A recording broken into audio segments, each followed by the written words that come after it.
Esta noche, en hora 20, la segunda parte de esta serie de especiales en homenaje a mujeres, a propósito del Día Internacional.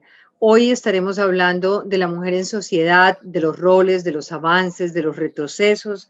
Ayer ustedes escucharon un poco cómo hablamos de la violencia, de cómo cambiar el chip para las nuevas generaciones, de qué se está haciendo desde las secretarías distritales.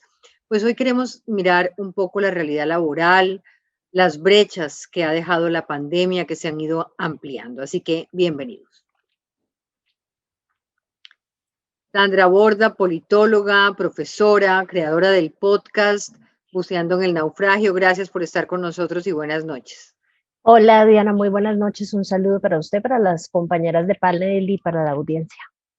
Arusi Hunda, miembro del colectivo Las Brujas del Mar. Buenas noches. Hola, buenas noches y muchas gracias por la invitación. ¿De dónde salió ese nombre de Las Brujas del Mar? Bueno, en parte es una reivindicación de la figura de la bruja que era perseguida, una mujer perseguida por tener conocimientos distintos y la búsqueda de la autonomía. Por otro lado, nosotras somos de Veracruz y el son de la bruja es uno de los más representativos de la cultura veracruzana, y del mar, pues porque estamos a un pasito del mar. Pues muy bien. María José Rodríguez, estudiante de Derecho de la Universidad de los Andes. Gracias por estar con nosotros. Muchas gracias, Diana, por la invitación y un saludo a todos los panelistas y a todos los oyentes. Y también con nosotros Laura Gallego, directora de Desarrollo Económico y Social de ProAntioquia. Laura, hola. Hola Diana, muchas gracias por esta invitación y un saludo, y me alegra pues mucho tener a estas colegas de panel el día de hoy sobre un tema absolutamente importante este mes. Así es, porque por décadas mujeres, organizaciones internacionales y colectivos y los mismos estados han luchado por construir sociedades más igualitarias a través del cierre de brechas en aspectos de lo laboral, del salario, de la necesidad de crear un marco legal que en materia de derechos sexuales y reproductivos nos den los mismos derechos. Y ante décadas de avances y de logros y de números en positivo para la igualdad de género, llegó la pandemia y con ella la destrucción de puestos de trabajo, con ciertos logros como la llegada de Kamala Harris a la vicepresidencia de Estados Unidos, aunque esa no es una realidad para millones y millones de mujeres en Colombia y en otras partes del mundo. Un informe del Foro Económico Mundial apuntaba que por cuenta de la pandemia la fuerza laboral de la mujer se reducirá en América Latina en 10 puntos. Esto significa un retroceso nada más que de 20 años. En Colombia las cifras concuerdan en la medición de enero del DANE. Se refleja que la tasa de desempleo en las mujeres es del 22.7, mientras que el de los hombres es del 13.4, o sea, una diferencia de 9.3. Y esto sumado a la alta informalidad, al acceso a seguridad social y a un trabajo muy duro en los hogares, el trabajo de cuidadoras, que no es remunerado. Las mujeres en nuestro país dedican 7 horas y 15 minutos al trabajo doméstico y cuidados, como decía, no remunerados. Así que ante este panorama de desigualdades en el plano social, pues se dificulta el acceso a toda clase de derechos. Y a propósito de esto, es que quiero hablar con ustedes, preguntarles un poco, para abrir esta discusión, como lo hicimos ayer, es ¿qué significa el 8 de marzo? Es lo primero que les quiero preguntar. O sea, cada una de ustedes llega al 8 de marzo y ¿qué valor tiene esa fecha? ¿Es una fecha que adquiere valor recientemente o es una fecha para qué en la vida de cada una de ustedes? Laura. Sí, pues es una fecha para conmemorar y para reivindicar los derechos de las mujeres y, digamos, los avances justamente en hacer conciencia sobre las desigualdades de género y las brechas de género. No es una fecha, digamos, que la tengamos en el calendario y que sepamos que es importante recientemente, no, pero sí recientemente hay un sentido mucho más claro como de entender la importancia de la fecha en términos de conmemorar, reconocer y hacer cada vez más visible. Pues Diana, yo creo que es un momento bien interesante. Este día es un día que ha institucionalizado a nivel internacional Naciones Unidas y que tiene un origen pues bien particular, porque este es un día que inicialmente era el Día de la Mujer Trabajadora, ¿no? Y parte de lo que trataba de conmemorar es justamente la muy reciente, tristemente, inserción de las mujeres en la fuerza laboral y la lucha por condiciones de equidad en ese espacio laboral a nivel internacional. Entonces, se ha venido transformando como en este día en el que básicamente recordamos todos que tenemos un trabajo pendiente enorme por buscar condiciones de igualdad, no solamente en el espacio laboral, sino en muchos espacios de la vida cotidiana de las mujeres. Y es un día justamente, creo yo, o yo lo interpreto de esa forma, que existe ahí para hacer como un constante recorderis de todo el trabajo que está pendiente por hacer, de todas las iniciativas que hay que promover, y no solamente estoy hablando pues por parte del Estado y de líderes políticos, sino sobre todo por parte de los movimientos sociales, ¿no? Es como el recordar es de que el camino todavía es un camino largo, y que efectivamente, como usted decía inicialmente, y seguramente de eso hablaremos en un momento, hemos entrado en un paréntesis tremendamente perjudicial para la condición de las mujeres que ha sido esta pandemia, y que salir de ahí nos va a costar muchísimo trabajo también. Entonces, yo lo interpreto como eso, ¿no? Como ese constante recorderis de que es una lucha que no hay que abandonar. Arusi. Claro, incluso, bueno, suscribo a lo que las compañeras están mencionando, agregando el recordar que justamente en esta fecha se conmemora, inicialmente pues, se pone como un día internacional en conmemoración a las mujeres que murieron dentro de una fábrica textil, les prendieron fuego al estar ellas en una manifestación por mejores condiciones laborales. Hace ya bastante tiempo en Estados Unidos, y de ahí más o menos es que surge, bueno, de ahí es que surge el día del 8 de marzo. Y yo creo que justamente con el tiempo ha ido ampliándose ese término, y no solamente queda en las violencias económicas y laborales que nos atraviesan con razón de nuestro sexo, sino más bien también el poder utilizar el día para poder hacer denuncias de otro tipo de desigualdades, de otro tipo de injusticias. Por ejemplo, en el contexto mexicano, algo que abandera mucho el 8 de marzo es el tema de los feminicidios, por decir algo, ¿no? El tema de la violencia machista contra las mujeres. Pero sí es bien importante ir a la base, ir a la raíz, y también hablar de las dobles y triples jornadas que tenemos las mujeres, el empobrecimiento histórico y sistémico que nos atraviesa, la falta de oportunidades, el acoso laboral, la precarización, toda esta bola de contexto que hace que para las mujeres sea más difícil subsistir y resistir en este mundo que parece estar hecho, bueno, no parece, está hecho por y para los hombres. María José Rodríguez.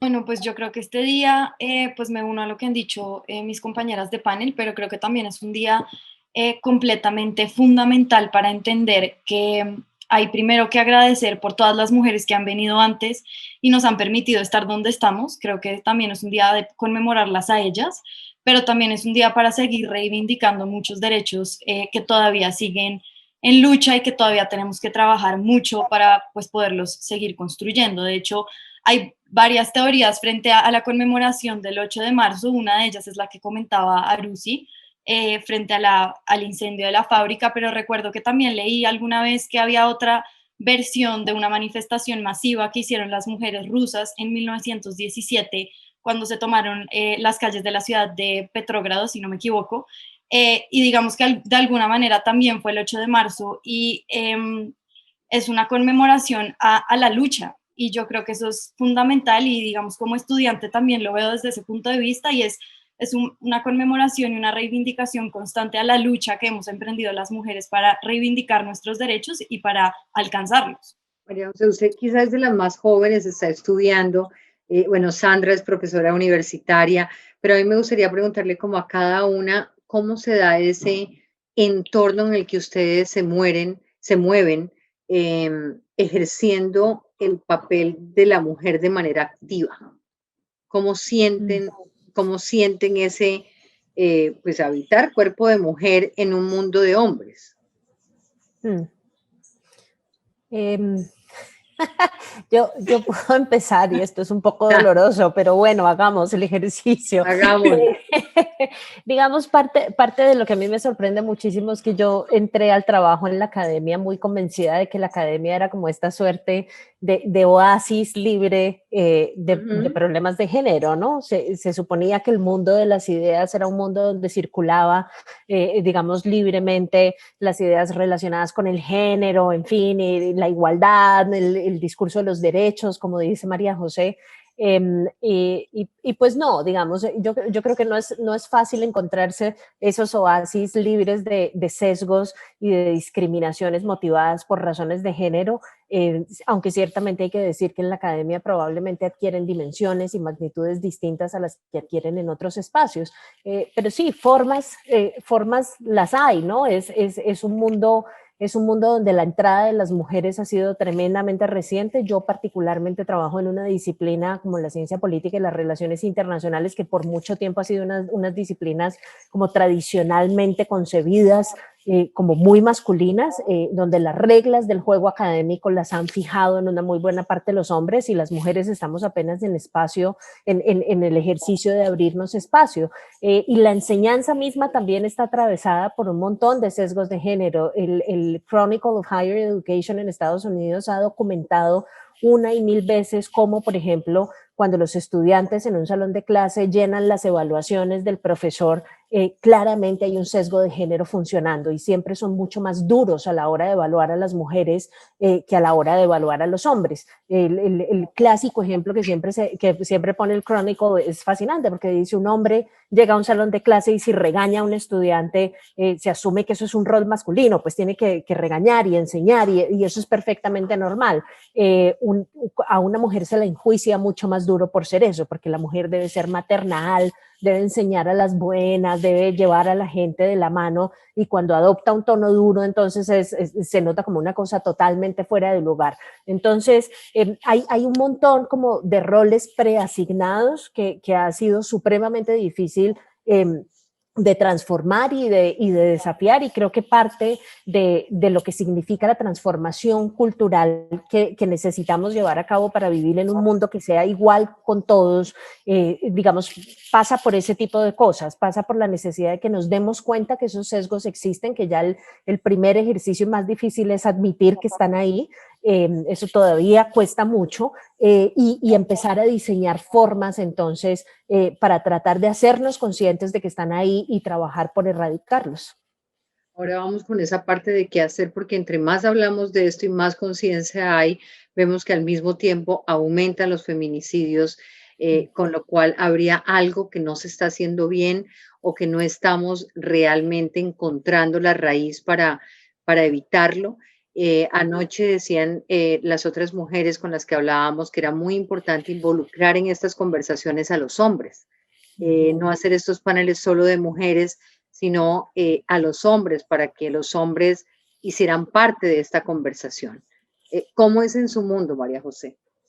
Pues Diana, digamos, mi mundo ha estado reducido al mundo estudiantil y pues digamos comparto algunas de las apreciaciones que hace Sandra, pues digamos vinculadas a la academia sobre todo.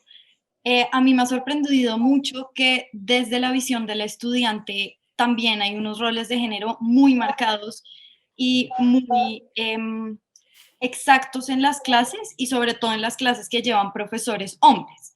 Entonces, de alguna manera uno puede ver diferencias claramente en cómo se le da el uso de la palabra preferentemente a los hombres que a las mujeres, cómo puede ser la forma de dirigirse a los hombres y a las mujeres al dar una explicación, es decir, el tono condescendiente con lo que muchas veces lo tratan a uno de mujer es desde los profesores, es bastante curioso como no pasa igual con los hombres, es decir, un profesor hombre explicándole a un alumno hombre no es el mismo tono que usa cuando le explica a una mujer estudiante.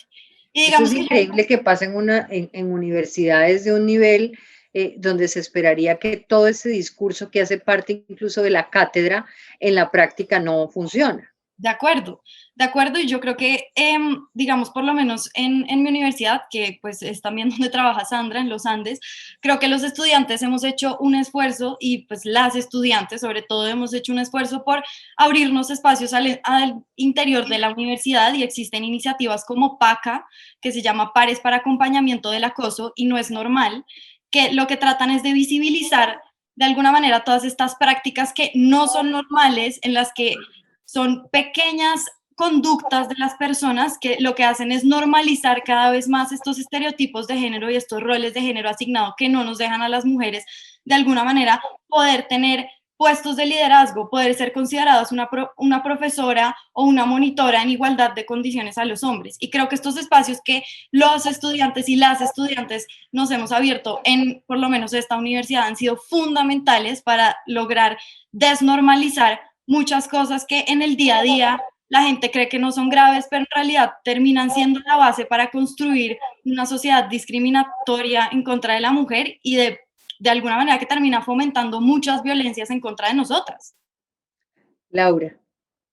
Sí, igual, pues, como lo decía ahorita Sandra y María José, en el sector empresarial también tenemos enormes retos porque también es digamos, el liderazgo empresarial, el liderazgo de las mujeres en el sector privado particularmente pues, ha ido reconociéndose y cada vez tenemos, pues, más compromisos, pues, con los esfuerzos que hacen Women in Connection, con los esfuerzos que hacen las empresas en el cumplimiento de los objetivos de desarrollo sostenible por tener mayor paridad, pero lo cierto es que las mujeres no estamos en el centro de la toma de decisión, en el centro en donde se toman las decisiones, en los cargos directivos, en las juntas directivas, en los primeros cargos de decisión. Estamos en los terceros, cuartos, quintos niveles y especialmente en áreas masculinas, no tenemos presencia en las áreas estratégicas en algunos casos de los negocios, en las áreas de tecnología, de producción, sino en áreas feminizadas, ¿cierto? Entonces, que son áreas, digamos, que están muy alineadas con los estereotipos del cuidado.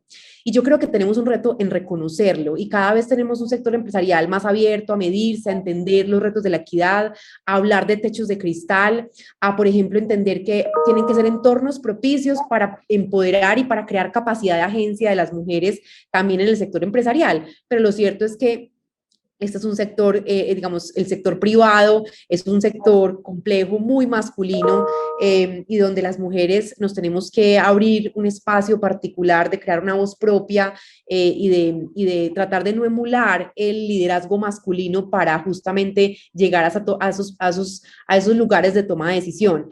Pues yo particularmente en ProAntioquia, desde que llegué, ha sido esa siempre mi preocupación. Es un consejo muy masculino, casi todos los presidentes de las compañías son hombres, y hay un talento muy importante de muchas mujeres en el sector empresarial que tiene que empezar no solamente a reclutarse, sino sobre todo a tratar de que asciendan en las organizaciones y que tengan un liderazgo y una voz cada vez más contundente. ¿Por qué seguimos en una situación tan relegada cuando cada vez sale un mayor número de leyes que implican la paridad, cuando, digamos, desde lo legislativo, desde los derechos constitucionales, está planteado? O sea, ¿cuál es ese salto? Sandra decía, esta es una fecha en la que básicamente lo que hay que mirar es cuál es el trabajo que está pendiente por hacer y hacer desde los movimientos sociales y hacer desde la base, desde las mujeres que sufren la discriminación. ¿Cuáles son esos puntos en los que habría que trabajar? Sí, pues hay muchos elementos. Yo creo que uno de los asuntos que también deberíamos discutir es el daño que le ha hecho el discurso de la meritocracia también a las mujeres en esta lógica de que tengamos un lugar importante en la toma de decisiones. Entonces, esa lógica de aquí es el talento, independiente si es hombre o mujer, asume básicamente que estamos en igualdad de condiciones, que corremos la misma cancha, que tenemos el mismo uniforme para correr en igualdad de condiciones.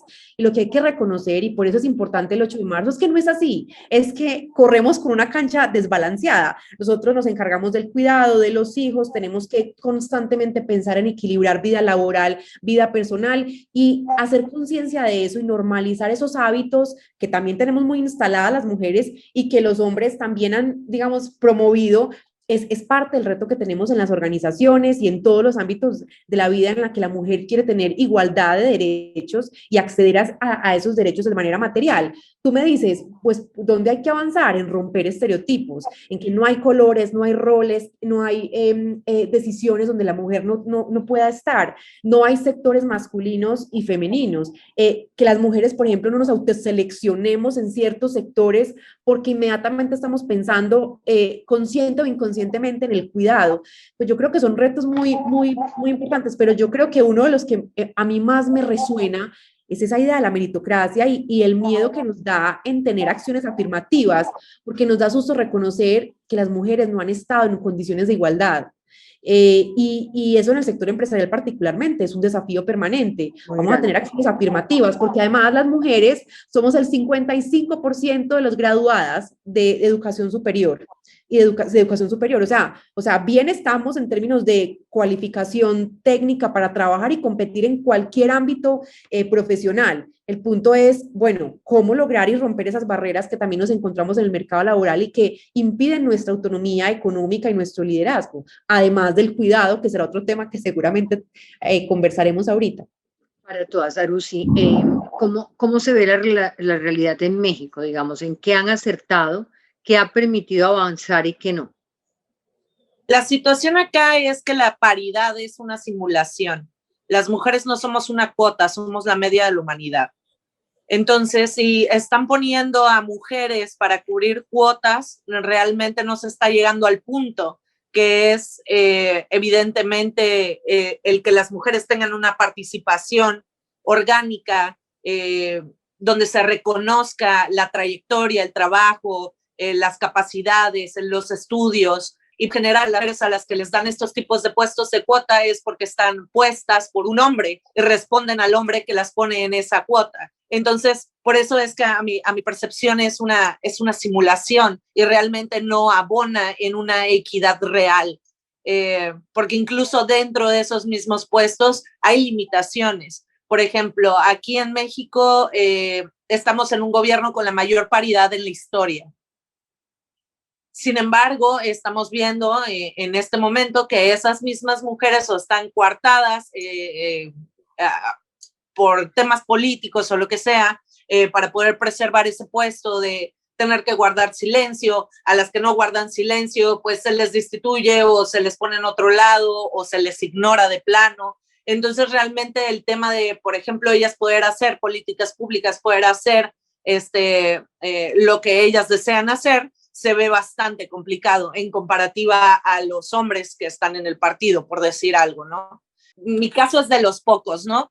Es un tema de, yo toda la vida me he dedicado a la mercadotecnia, a la publicidad, enfocada en rubros nocturnos, completamente dominada por hombres.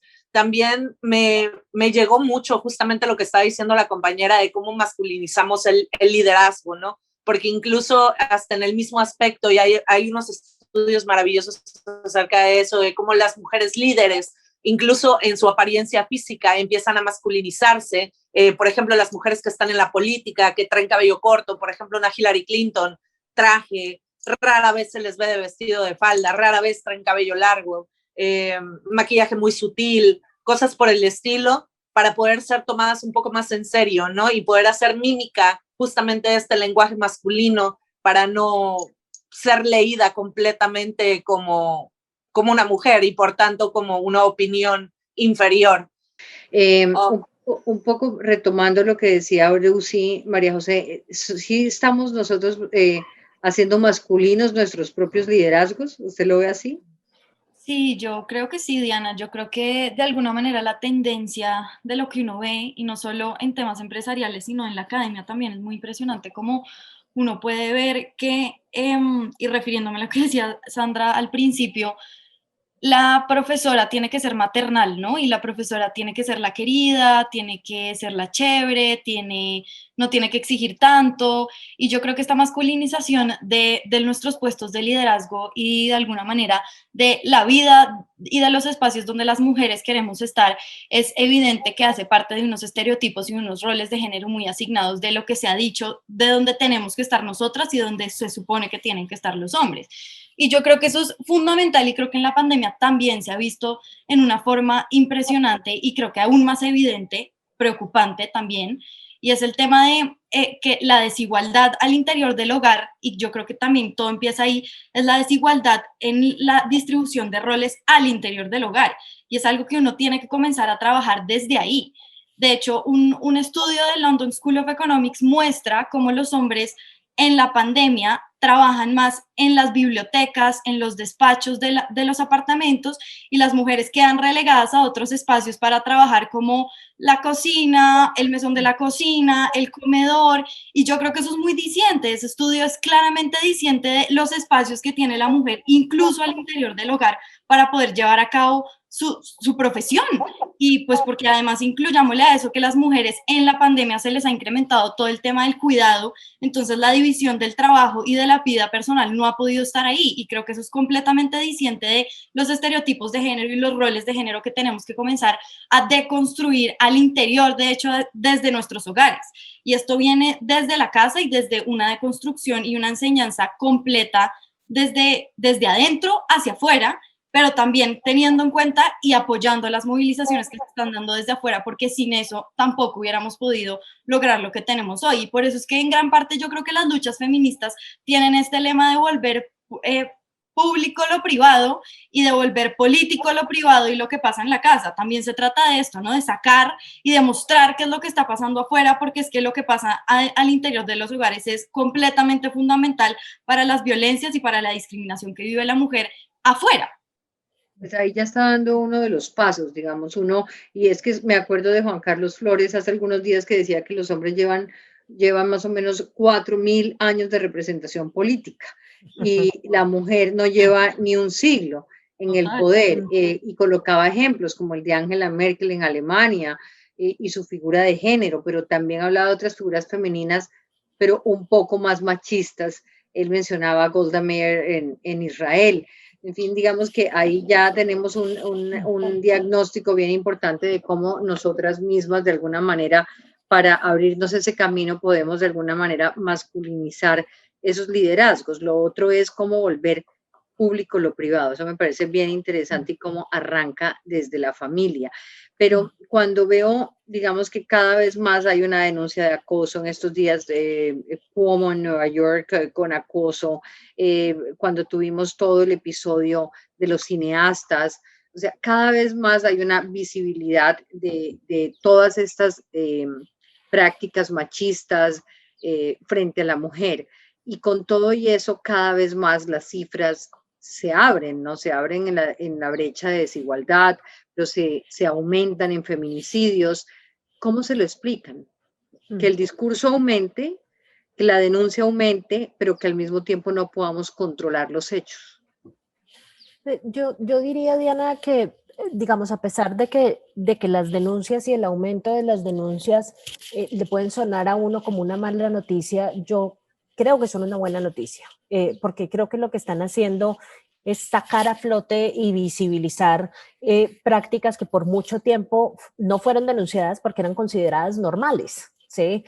Muchas de las mujeres de mi generación y de generaciones anteriores a la mía, pues se vinieron a dar cuenta que algunas de las formas en las que éramos tratadas por los hombres eran acoso muy tarde en la vida, muy tarde. Yo empecé mi reflexión, digamos, haciendo las cuentas con Me Too y decía, bueno, miércoles, o sea, si uno se pone a hacer la cuenta de lo que ha pasado de aquí para atrás, y si digamos que agarra conceptualmente lo que significa el acoso, pues lo cierto, vivimos mucho tiempo bajo la creencia de que ese era un comportamiento normal y que parte de lo que significaba entrar al escenario laboral para nosotras era aguantarnos eso, que eso venía con el trabajo, que esa era una de las razones también por las cuales a uno le pagaban, uno se aguantaba al jefe y se aguantaba, digamos, todo lo que venía con el trabajo, era como parte del paquete salarial, digamos. Entonces, creo que lo que nos ha llevado a un escenario de altísimo grado de denuncias es justamente eso, es el hecho de que estamos en un proceso de desnormalizar esas prácticas y que adicionalmente yo creo que está sucediendo otra cosa que es bien interesante y es que puede ser que en varios contextos, yo del colombiano no estoy tan segura y tengo más dudas, pero por ejemplo en el contexto estadounidense puede ser que las instituciones estén empezando a responder mejor a esas denuncias, porque es que el problema que teníamos antes era que las instituciones, pues como eran instituciones manejadas por hombres, también eran, digamos, instituciones en las que uno tenía que llegar a demostrar que lo que estaba diciendo era cierto, que las prácticas que habían sido, de las que uno había sido víctima, no eran una cosa inventada y demás, y tenía que uno ir a probar que las cosas habían sucedido. Creo que la lógica bajo la cual funcionan las instituciones hoy en día se ha transformado, le queda mucho camino por andar, eso sí, claramente, y le han permitido a las mujeres empezar a generar confianza en esas instituciones para poder acercarse a denunciar y concebir en esas instituciones una herramienta de cambio para la situación en la que se encuentran. Y creo que eso es una cosa que hasta ahora está empezando a pasar. Y que a la que hasta ahora nos estamos empezando a acostumbrar y le estamos teniendo un poco de confianza.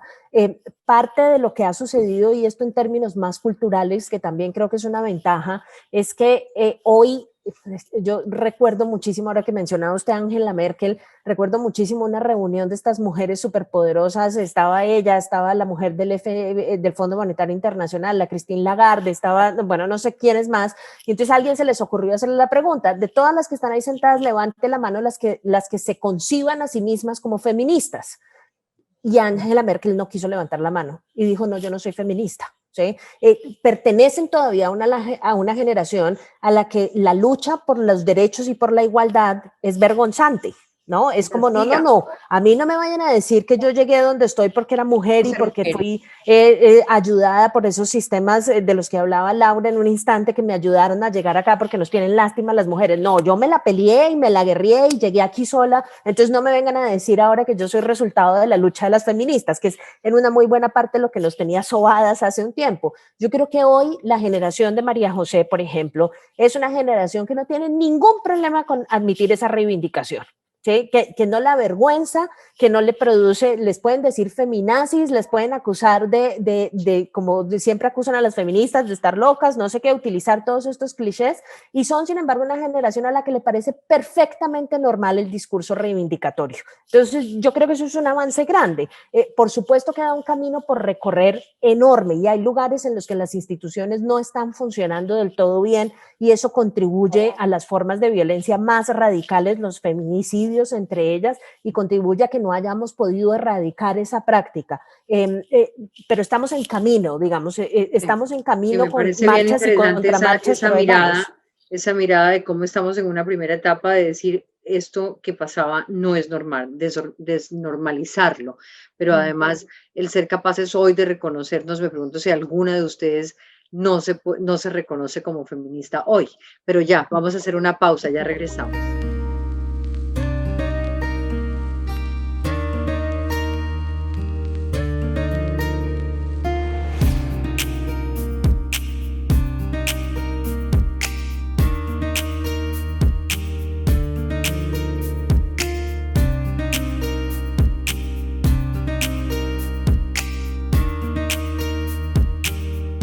Regresamos en este segundo hora 20 a propósito del 8M, del Día Internacional de la Mujer. Y estamos hoy en este segundo programa con Sandra Borda, con Arusi Hunda, con María José Gutiérrez Rodríguez y con Laura Gallego, desde la academia, desde la empresa, desde el activismo puro y duro, porque de lo que se trata es eso. Entonces, Sandra planteaba, sí, hay unos avances muy importantes y lo que hoy estamos viviendo es muy importante, pero hay unas fallas institucionales que no nos permiten avanzar.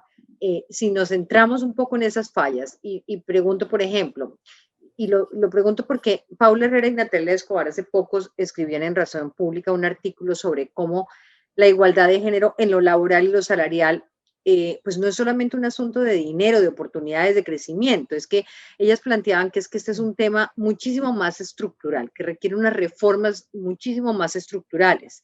¿Cuáles serían? O sea, ¿cómo podemos dar ese paso a lo que dice Sandra? Ese paso en el que empecemos a materializar. Pensemos, por ejemplo, en empleo mujer. Cuando hablamos de la diferencia de 9 puntos en el acceso a oportunidades laborales, ¿qué tendríamos que hacer? Yo quisiera... Sí, Laura. Pues hay varias cosas. pues mismo trabajo, misma remuneración. O sea, es inadmisible esa brecha salarial. Ahora, esa brecha salarial, pues tiene unos fundamentos. Es decir, esos economistas que asumen que hubo una división sexual del trabajo, que fue racional, que la mujer decidió cuidar y el hombre salir porque es más fuerte, pero que fue una conversación, eso no es cierto. Ahí hubo un conflicto y ese conflicto relegó la autonomía de la mujer. Entonces, cuando la mujer accede al mercado laboral, en buena parte de los hogares de nuestro país o en buena parte de los hogares, el salario de la mujer siempre es subsidiario, o buena parte de él es subsidiario, es un salario secundario. Y además, como hemos estado relegadas o hemos estado, o incluso nos hemos hemos decidido estar también, en algunos casos, producto de los estereotipos y de las barreras que encontramos en ciertos sectores de la economía. Esos sectores, como lo demostró además la pandemia, son los sectores más informales, son los sectores de mayor precarización laboral, el comercio, por ejemplo, los servicios domésticos, sectores que no son bien remunerados, que no son estratégicos en las organizaciones particularmente. Entonces, pues ahí hay unas barreras estructurales que van reproduciendo y que van agravando, por supuesto, esas diferencias y que van impidiendo esa autonomía de la mujer en el plano económico. ¿Dónde trabajar? Justo ahí, o sea, mismo trabajo, misma remuneración. Trabajar, por ejemplo, en la mayor participación de la mujer, especialmente en este momento en el que estamos, de recuperación económica, en los sectores estratégicos para la recuperación, que además son sectores masculinizados, infraestructura, construcción, vivienda, agroindustria, por ejemplo, cuarta revolución industrial o áreas TI o áreas de tecnología. ¿Cuántas mujeres participan? ¿Cuántas voces estamos evidenciando, estamos reconociendo? Creo que eso es clave para trabajar. Y un segundo punto, y no quiero dejarlo perder, Diana, una cosa que decía ahorita Sandra, porque ahora sí importan estos temas. No es que antes no pasara, es que ahora lo doméstico también es político. Y nos dimos cuenta que las familias fallan, y nos dimos cuenta que esa conversación en lo privado tiene que llevarse a lo público, porque trasciende. Que las mujeres cuiden es una preocupación y tiene que ser una preocupación de las empresas, porque es talento que estamos perdiendo, es fuerza laboral que estamos perdiendo, es productividad que estamos dejando de lado. Entonces, creo que esa conversación hay que darla, y hay que darla especialmente en las empresas, a mi juicio, pues, y porque creo que ese es el reto que tengo particular. ¿Qué tanto están dispuestos los hombres en la empresa a hablar de estos temas, Laura? Como te digo, les cuesta porque está el discurso de la meritocracia muy instalado, ¿no? Aquí llegamos, y lo que tú dijiste ahorita, incluso en las mujeres, sobre todo mujeres que no han sido conscientes del camino y de la trocha, por así decirlo, que han abierto para otras mujeres. Hay mujeres presidentas, pues lo primero que dicen es, pues yo llegué aquí a pulso, yo esto me lo gané. Sí, nadie está diciendo que tú lo has ganado. Decía Sandra, sí. Exacto, nadie está diciendo que no te lo has ganado, pero tu privilegio puede ayudar a abrirle camino a otras mujeres. Y creo que eso hay que reconocerlo. Es decir, hay muchos feminismos, incluso yo respeto mucho a las feministas light, porque yo creo que además popularizaron esta conversación, la abrieron, la simplificaron, e hicieron que gente joven empezara a leer, empezara a decir, bueno, ¿y qué es esto? Y yo creo que eso es muy importante, pero tenemos ese discurso de la meritocracia que tenemos que empezar a derribar porque no jugamos con las mismas condiciones. Yo no sabía que había feminismo light. Feminismo light o feminismo pop. ¿Cómo es eso? ¿Qué lo caracteriza? Sandra, hágale usted. Es un movimiento cultural bien interesante, Diana, porque es un grupo de mujeres que está intentando sacar de la academia la discusión sobre el feminismo y la está intentando convertir en una discusión pública, en una discusión en la que participe todo el mundo, haciendo uso de muchas herramientas culturales de muy diverso tipo, de una escritura obviamente no académica, sino de una escritura muchísimo más accesible, muchísimo más desbaratada y disponible para todo el mundo, haciendo uso de otro montón de cosas, haciendo uso del arte, de la estética, de YouTube, me parece fundamental, TikTok, me parece fundamental porque siempre me pregunto si esta conversación tenemos que llevarla es a donde están las mujeres que no tienen oportunidades. Total. Que este diálogo se tiene que dar es desde ellas. Sí, desde las que no han tenido la posibilidad de abrirse camino. Total, o sea, es romper techos de cristal, pero también es trabajar en la base, porque todas no van a ser presidentas, pero todas sí pueden trabajar en el sector de la infraestructura, por ejemplo, pueden trabajar en la construcción, y que no sea... Lo que está haciendo Bogotá ahora con las mujeres en construcción, y las mujeres al volante, exacto. Arusi. A mi parecer, el llamado feminismo liberal es servil del patriarcado. Creo que ir a la raíz del problema justamente viene en un término radical. Yo en lo personal no soy feminista radical, soy abolicionista. Creo que también hay que tener en cuenta que justamente fue en los años 70 que el feminismo radical empieza a hacer una incidencia al crear estancias infantiles y espacios separatistas para mujeres a modo de que pudiera haber una mayor incursión de mujeres en el área laboral, por así decirlo, ¿no? Entonces, no, en eso sí no comulgo mucho, no soy fan de lo liberal, pero punto y aparte de eso, me interesa mucho, bueno, me ha interesado mucho escuchar, obviamente en un contexto colombiano, como todo este tema de cómo han ido avanzando con respecto al acceso a la justicia y cómo las instituciones están poniendo las pilas y tal, porque definitivamente, por ejemplo, acá en México es lo que le llamamos la letra muerta, ¿no? De que son leyes que no se llevan a cabo y cosas a media tinta y pura simulación y anda por el estilo. Y eso es justamente lo que está representando este despertar de conciencia feminista en las mujeres en México, en donde estamos viendo que dentro de este patriarcado del consentimiento, porque así se llama, que nos hacen pensar que nuestras decisiones son nuestras y no realmente interiorizadas desde el sistema patriarcal, y con eso manipulan de alguna forma u otra nuestras libres elecciones, y ahí justamente viene el tema de la meritocracia y de yo llegué acá a pulso y todas las cosas que estaban comentando las compañeras, es totalmente, está basado en un patriarcado de consentimiento. Diferente, por ejemplo, a los temas más en Irán, en Afganistán, en todo esto que es un patriarcado coaccional, ese sí es de ley, o sea, es muy explícito, por así decirlo. La situación acá es que dentro de ese patriarcado de consentimiento, en donde nosotras nos creemos este discurso patriarcal de que las mujeres estamos en igualdad en leyes, que realmente ya tenemos los derechos que necesitamos, que porque conoces a una amiga o a una conocida que ahorita es CEO o directora de alguna empresa, no existe el techo de cristal, o porque conoces a una mujer que gana re bien, no existe la brecha salarial, porque conoces a un hombre precarizado y a una mujer rica, no hay desigualdad económica. Es justamente lo que dice María José de llevar lo personal es político y es ver las cifras. El rostro de la pobreza en Latinoamérica tiene cara de mujer, y el rostro del trabajo informal en Latinoamérica también tiene cara de mujer, y México es el país en Latinoamérica con mayor brechas salariales de un 34%. Entonces, ahí es donde tenemos que incidir, porque justamente como dice Sandra, hay que masticar la información, hay que hacer la dinámica, hay que abrir la conversación con otras mujeres y hay que llegar a las mujeres que no tienen a lo mejor acceso a esta información. Ese es el trabajo importante que tenemos ahora, las que a lo mejor tenemos estas cifras y estos recursos o esta creatividad de poder hacer, ya sabes. Como el foco de lo que me dejan a mí estos programas un poco es eso, ¿no? Cómo llevamos esta conversación a que esta conversación la tengan quienes sufren el desempleo, quienes sufren la violencia, quienes sufren el acoso de una manera mucho más contundente en su vida diaria, que esta conversación la tengan las cuidadoras sin salario, no quienes de alguna manera u otra, a pulso, estamos aquí sentadas conversando.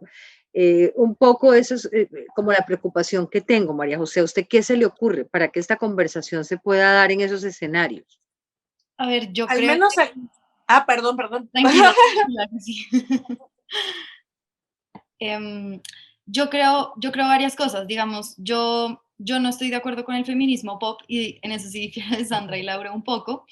Entiendo que, digamos, el feminismo pop ha logrado democratizar un poco esta discusión y ha logrado sacarla de este espacio feminista, de este espacio académico, perdón, y yo creo que eso es muy importante, pero las críticas, a mi parecer, creo que son fundamentales frente al feminismo pop, y es que también ha llegado un punto en el que este feminismo ha creado una estrategia de mercadeo con el feminismo y no se está llegando realmente a cuestionar cuál es el problema del patriarcado, de la opresión y de la discriminación, que esto es fundamental precisamente para poderle llegar a la gente con una información, no solo que venga desde una postura del mercadeo o porque la dijo esta persona famosa o porque la dijo X, no, es porque es una información veraz y porque es una información de fondo que realmente puede ayudar a las personas. Y creo que ahí está la crítica más grande del feminismo pop, que tanto, digamos, ha sido cuestionado hoy en día.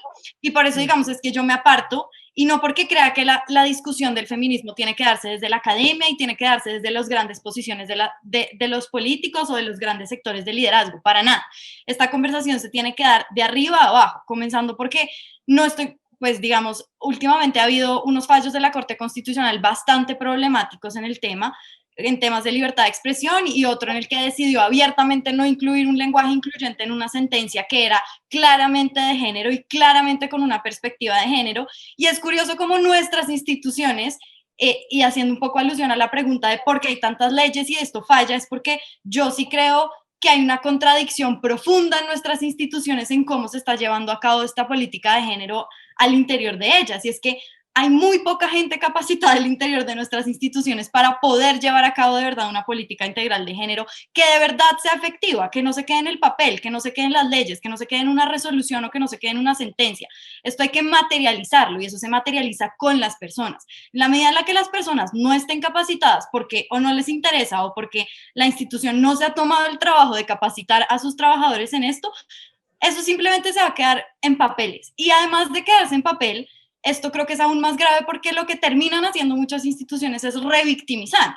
Entonces no crean políticas que de verdad sí cumplan con el objeto de proteger, digamos, los derechos de las mujeres, pero al contrario, como no saben cómo abordar estos temas, terminan es revictimizándolo, entonces se vuelve peor.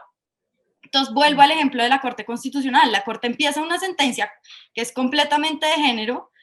Digamos, para Aruzzi, la Corte Constitucional es nuestro tribunal constitucional, el que protege la Constitución, y dice, está tratando un tema de género y dice que no va a usar el lenguaje incluyente, y al final de la sentencia es bastante curioso cómo termina exhortando a los jueces de menor jerarquía, o sea, los jueces de instancia, a crear políticas de género en sus juzgados. Entonces uno dice, pero a ver, la Corte no está usando un lenguaje incluyente y al final exhorta a los de menor jerarquía, ¿con qué autoridad? Entonces yo creo que hay una profunda contradicción, y creo que esto también se ve al desconocimiento institucional que hay en esta materia, y creo que es fundamental también tratarlo desde ese punto de vista.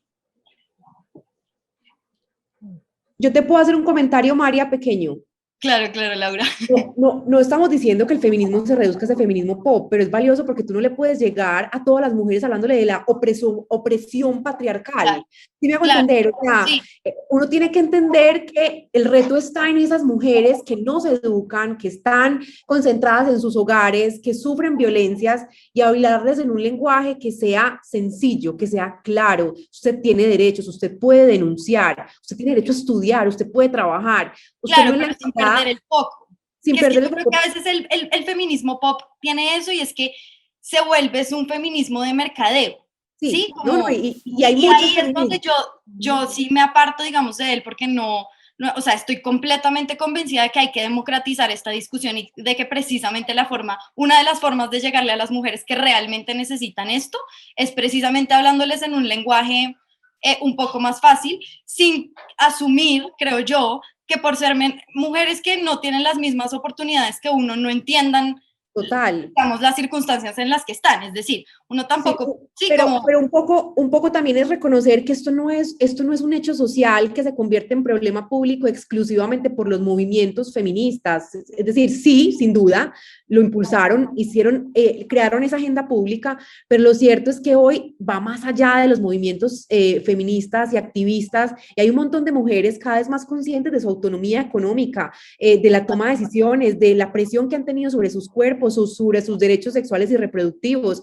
Y yo creo que el feminismo pop, obvio, hay matices, hay unos que sí son, digamos, un poco acomodados a las circunstancias, pero hay otros que son interesantes porque, digamos, por ejemplo, yo soy profesora de la universidad también, y son conversaciones que llegan desde otras vías a las mujeres jóvenes, y que a mí me cuestionan y me hacen preguntar, bueno, hasta dónde también las redes sociales han ayudado a abrir esas miradas, a abrir esas puertas, a introducirnos a conversaciones que desde la opresión patriarcal o, digamos, otros discursos más técnicos pudo haber sido más difícil. Pero bueno, hay que guardar ese balance. De acuerdo, claramente. y yo creo que es fundamental las redes de apoyo que ha logrado crear este tipo de feminismos, y creo que eso sí es fundamental, y es hablarle a mujeres y que las mujeres también se encuentren, ¿no? Pues porque muchas veces las mujeres, por miedo a denunciar y por miedo a las represalias que eso pueda tener, simplemente no cuentan, pero si se encuentran con mujeres que le han pasado cosas similares, pues también se comienzan a volver una red de apoyo fundamental.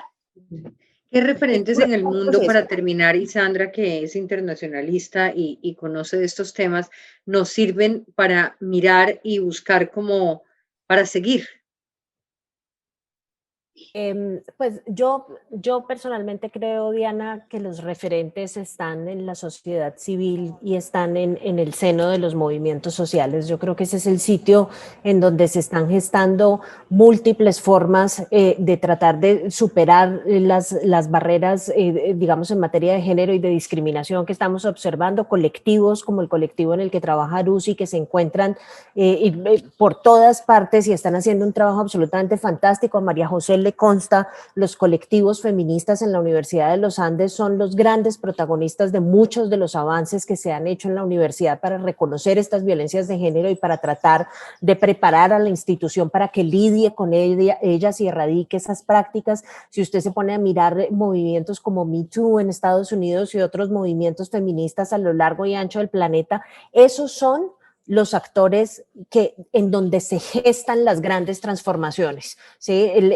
Por supuesto, las instituciones y las clases políticas después recogen muchos de estos cambios que tienen lugar a través de la sociedad, pero yo personalmente creo mucho más en la transformación cultural que tiene lugar desde ahí, desde la sociedad. La experiencia colombiana y pensando en lo que han hecho a veces las cortes en materia de paridad y de igualdad, a mí me preocupa un poco porque siento que cuando vienen las decisiones de arriba para abajo, pues básicamente tenemos una cantidad de normas que no logran concretarse y que no logran transformarnos socialmente de la forma en la que desearíamos. Entonces, creo que hay muchas experiencias a nivel internacional, estas feministas chilenas, las feministas mexicanas que fueron protagónicas en todos los procesos de movilización social en el 2019. Yo creo que todos esos son movimientos con los que deberíamos familiarizarnos todos los días, porque esos son los grandes protagonistas del cambio.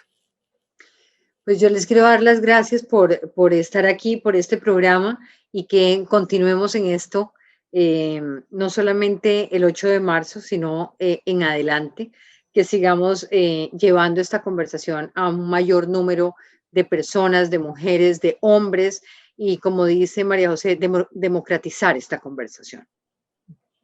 Que tengan un feliz fin de semana.